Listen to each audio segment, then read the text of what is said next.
ఉద్యమం శాంతి న్యాయం కోసం ఎప్పటికప్పుడు తాజా వార్తలు అందిస్తున్న ఎంపీజే న్యూస్ కి స్వాగతం. ఎంపీజే న్యూస్ కి స్వాగతం. వార్తలు చదువుతుంది మీ మాధురి. ఒకే రోజు 2 వృద్ధాశ్రమంలో అన్నదానం సేవా కార్యక్రమాలు. ఎంపీజే కాకినాడ జిల్లా ఆధ్వర్యంలో వృద్ధుల సేవార్థం 2 వృద్ధాశ్రమంలో సేవా కార్యక్రమాలు నిర్వహించబడ్డాయి. మధ్యాహ్నం వాకలపూడిలోని శ్రద్ధ వృద్ధాశ్రమంలో 15 మంది వృద్ధులకు భోజనం, శీతల పానీయాలు, బిస్కెట్స్, పండ్లు పంచారు. సాయంత్రం కొండయ్యపాలెంలోని మానవీయ వృద్ధాశ్రమంలో 30 మంది వృద్ధులకు భోజనం, డైపర్లు, పానీయాలు అందజేశారు. ఈ కార్యక్రమాలకు ఎండీ ఇబ్రహీం ద్వారా మాలిన్ బేగం జ్ఞాపకార్థం ఆర్థిక సహాయం అందించారు.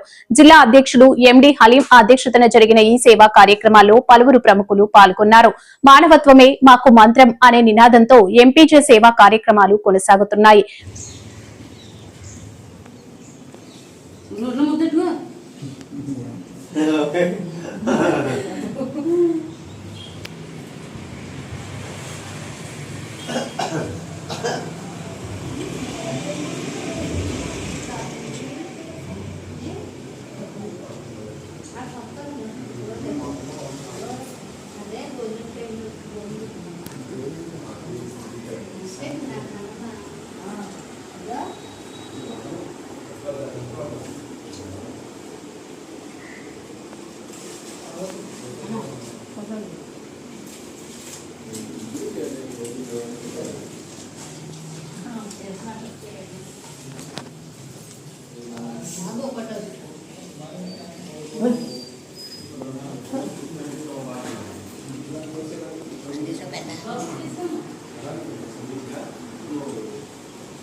మరిన్ని తాజా వార్తా విశేషాల కొరకు ఎంపీజే న్యూస్ ఛానల్ ని చూస్తూనే ఉండండి.